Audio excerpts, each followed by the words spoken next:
Quelques définitions pour nous comprendre dans notre cheminement. La pédagogie, c'est la science du savoir ou l'art d'enseigner. La méthodologie pédagogique, c'est la mise en place organisée de procédures permettant la réalisation de celle-ci. Et l'outil pédagogique est un élément pratique au service de la méthodologie choisie. Il est reconnu de nos jours qu'une des difficultés principales pour faire passer un savoir est le caractère de plus en plus hétérogène des classes. Et cela dans tous les sens du terme. Connaissance de base, vocabulaire, désir de réussite, intérêt même pour la classe, etc. Pour pallier ce problème, toute pédagogie devra être individualisée. Comment peut-on réaliser cet objectif quand l'enseignant est face à 30 élèves ? Pour aider l'enseignant à optimiser son langage, je me permettrai de rappeler deux préceptes. Le premier est à la base d'un des outils dont nous parlerons plus loin, le mode sensoriel. Le second est une évidence que l'on oublie trop souvent.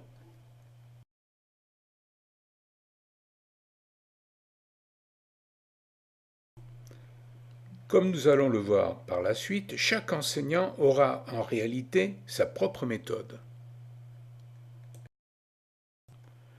La méthode unique, vous l'avez compris, n'existe pas. Comment pourrait-on d'ailleurs enseigner de la même façon alors que les élèves, comme les enseignants eux-mêmes, sont très différents ? D'où la nécessité de mettre au point une méthode personnalisée tenant compte de ces réalités.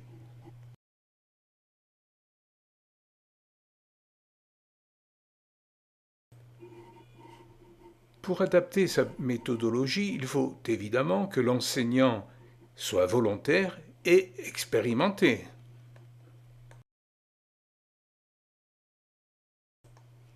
Il pourra même être amené à utiliser, selon les classes, des méthodes d'enseignement assez différentes.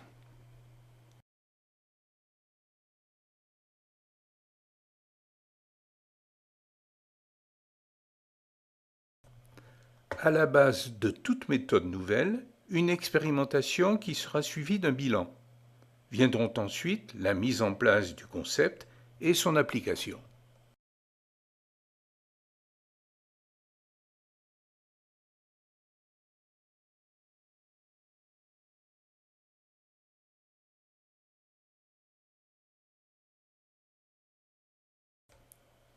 Le premier outil pédagogique est le mimétisme.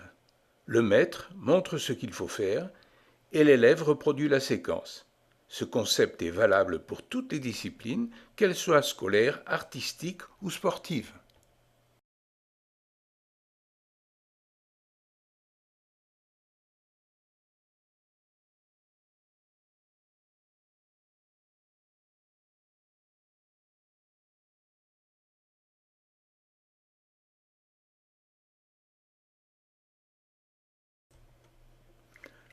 Un outil très souvent et à tort négligé est celui de l'attitude dans la communication. Cet oubli est d'ailleurs la cause de nombreux ratés. Rappelons que l'extraverti se tourne facilement vers le monde extérieur, alors que l'introverti s'en méfie et trouve son énergie à l'intérieur de lui-même.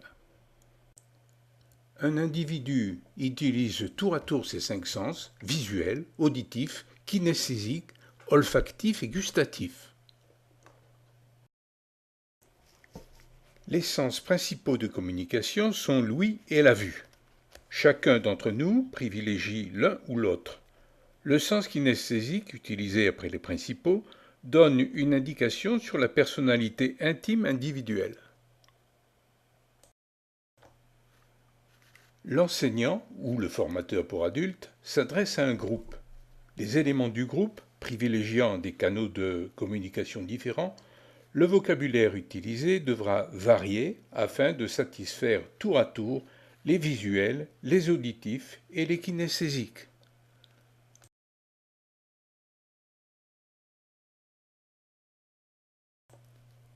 Ainsi, au tableau, pour satisfaire à la fois visuel et auditif, l'intervenant répétera oralement ce qu'il écrit. Lorsque la logique ne permet pas de trouver la solution directement, certains cependant y parviennent en réfléchissant autrement. Ils le font grâce à la pensée parallèle.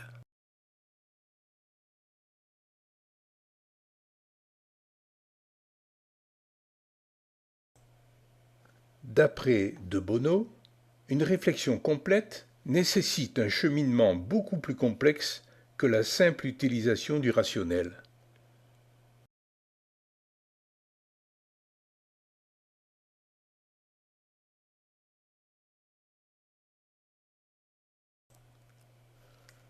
D'autres outils pédagogiques intéressants peuvent être répertoriés.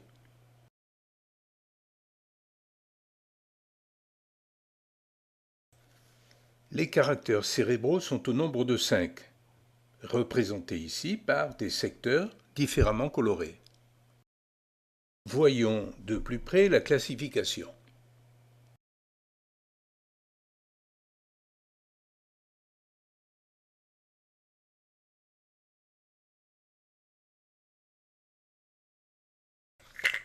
Enfin, deux autres outils, faciles à utiliser, donnent des résultats spectaculaires.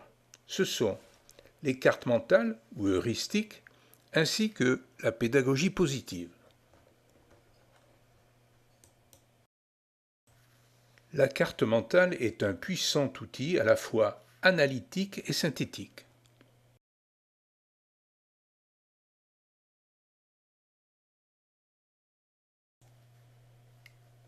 Pour exemple d'application, les éléments permettant de réaliser une orientation professionnelle réussie ont été répertoriés dans cette carte mentale.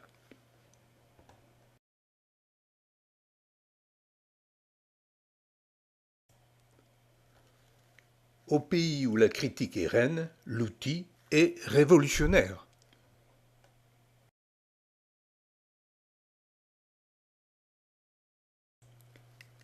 Ici, la notion d'échec est bannie, le moindre succès est relevé. Et le soleil chasse la pluie.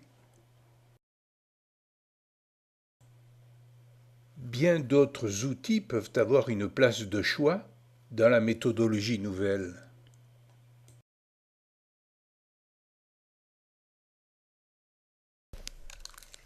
La trousse de l'enseignant peut ne contenir que quelques outils, à condition qu'ils soient maîtrisés et choisis pour leur impact. Se pose à présent pour l'enseignant la problématique de la formation ou de l'auto-formation aux outils de la trousse. Comment les maîtriser et en tirer toute leur efficacité?